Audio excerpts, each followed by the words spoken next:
except we may question, why do we only use the nearest neighbor? Why not use the nearest k neighbors?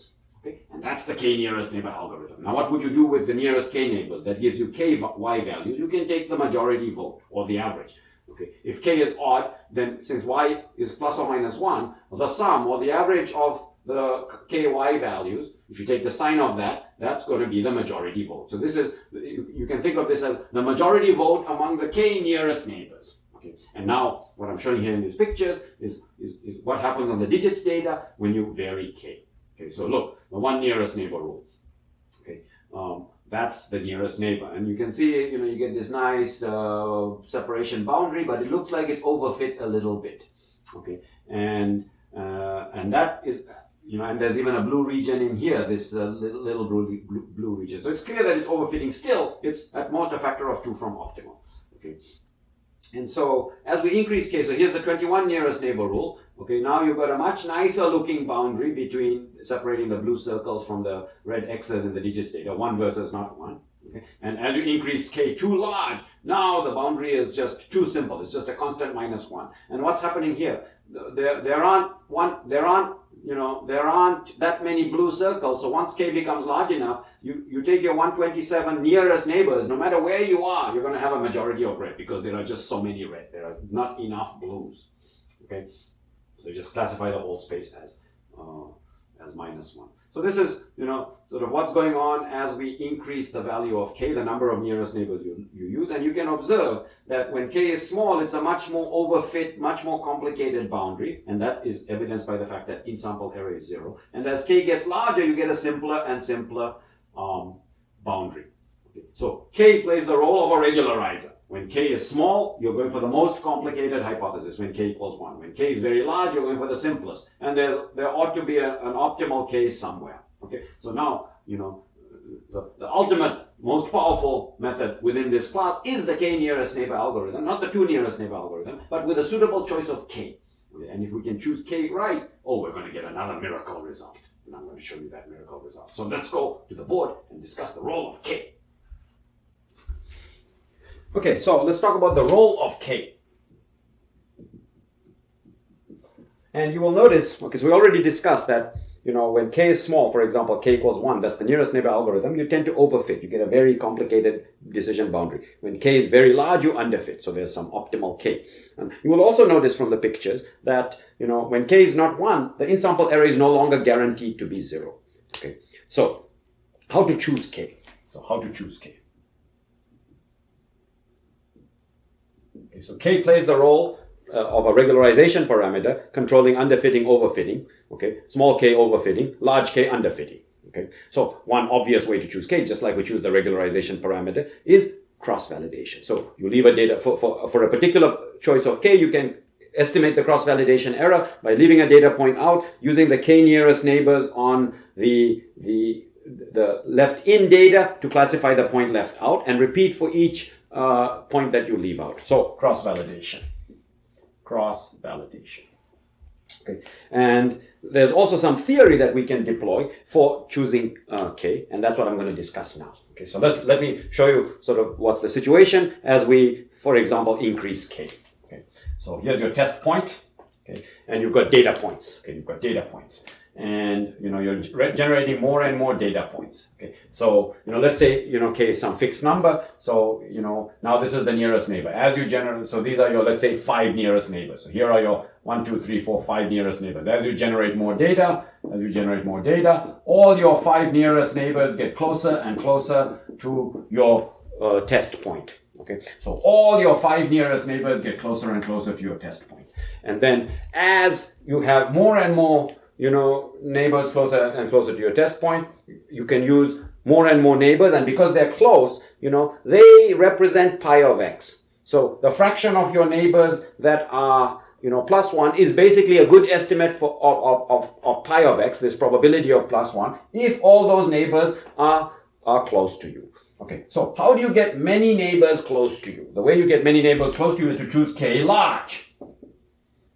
Okay, but it must be the case, okay, and we're talking about asymptotically in n, but if k is large, let's say proportional to n, then some of those neighbors will always be far away. So k must not increase as quickly as n. So if k is large, but k is increasing,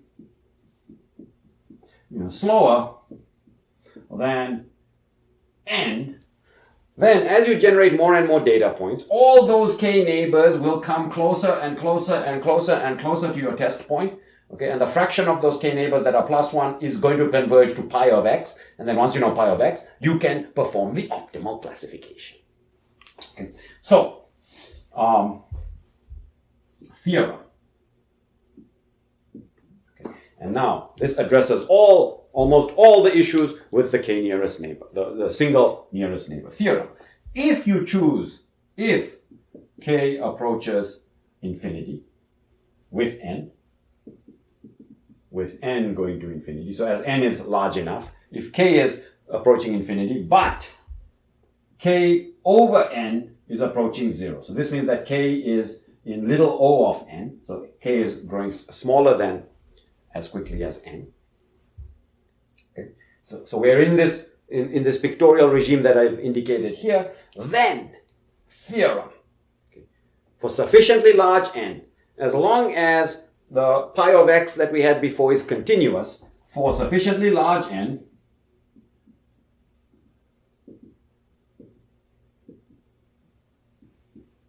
okay, what the theorem says is that E in of the final hypothesis, which is the k nearest neighbor hypothesis, converges to E out of the final hypothesis, which converges to optimal E out star. Okay.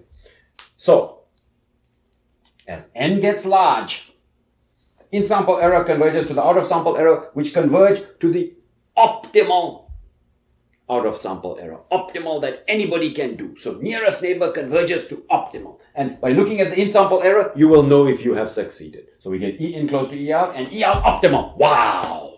Miracle. Wow! This is an optimal algorithm for learning, except it's not quite a miracle. Because in practice, we don't know when this sufficiently large n that guarantees this will occur. Okay, and in practice, this could be a very large n. Okay, and in practice we have a fixed n. Okay, so we don't know if we're in this regime of convergence. So in theory, this is a fantastic algorithm. Okay, and it's still great. These theorems basically guarantee that in principle, not only can you learn, but you can learn optimally, and you will know that you learned, providing you give me more and more data. Okay, and there's very few machine learning models that can guarantee this in such a simple way. Okay. All right. So, how can we accomplish this? One choice. K equals the square root of n. So you could choose k using cross-validation, or you could choose k as the square root of n. Now k will become larger as n gets larger, and it is the case that k is in little o of n. Okay. So this is one choice. In practice, we find that it's sufficient to pick k equals 3. K equals 3 works in practice. Okay. It turns out that k equals 3 converges to nearly optimal. Nearly optimal. Okay. K equals 3 is basically optimal. But if you want true convergence to optimal, you choose square root of n. Okay. And then you let n become larger and larger. You could even choose n to the 1/4. Okay. And then, k is not as large, but this is getting even smaller and smaller. Okay. So, what that means is that, the k controls how many data points are close to you and also how far they are. So this term is controlling how far they are, and this term is controlling how many there are. And so there's this trade-off. That's why you need both. You need many close. Okay? And the other option is to just choose the one nearest neighbor, k equals 1. So let's go and look at some results, okay, on real data with k equals 1, k equals 3, and k equals square root of n as indicated by theory, and then k equals is whatever cross-validation says to pick. So you can do a model selection between k equals 1, 2, 3, 4, and so on, do a model selection, and then whatever cross-validation says is best, use that value of k. And then we can test all of those out of sample. Okay, so let's go and see some of those results. Okay, so here's the performance on the digits data for various choices of k. Okay, so k equals 1 is the black curve. Okay, and what we're looking at is the out-of-sample error on a huge out-of-sample data set. Well, the green curve is just setting k equals 3, and the blue curve is setting k according to the theory as square root of n. Okay, and the red curve is using validation / cross-validation to select k. So you take your training set, construct a deficient hypothesis, and then evaluate it on your validation / cross-validation point. Okay, and then pick the best value of k that minimizes the cross-validation error. Okay, so what we observe is that validation, cross-validation is powerful.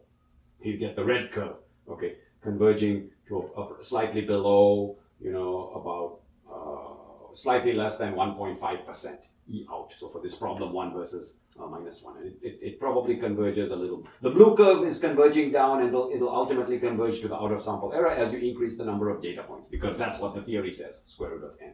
You see that k equals 3 is almost as good as all the other good models, and the one nearest neighbor is just shown here for comparison, and you see it's much worse by this factor of 2 that exists in the theory. So theory does translate to practice. Okay, and this is really a miracle. Look, the k nearest neighbor algorithm, gets basically optimal performance. And in this case, we can see for the digits data, you're starting to hit the optimal regime even as early as 2,000-3,000 data points. Cross-validation is also very powerful. So it's nice to see that all the theory that we have developed, including the most recent miracle for the k nearest neighbor, which bounds the out-of-sample error to optimal, okay, all the theory works. Okay. Now, we have now two learning models. Okay, so we have the linear model and the k nearest neighbor. And so let's compare these two. And I want to show you fundamentally there are some differences. Okay, and some of these differences will be addressed in some of the techniques that we develop later.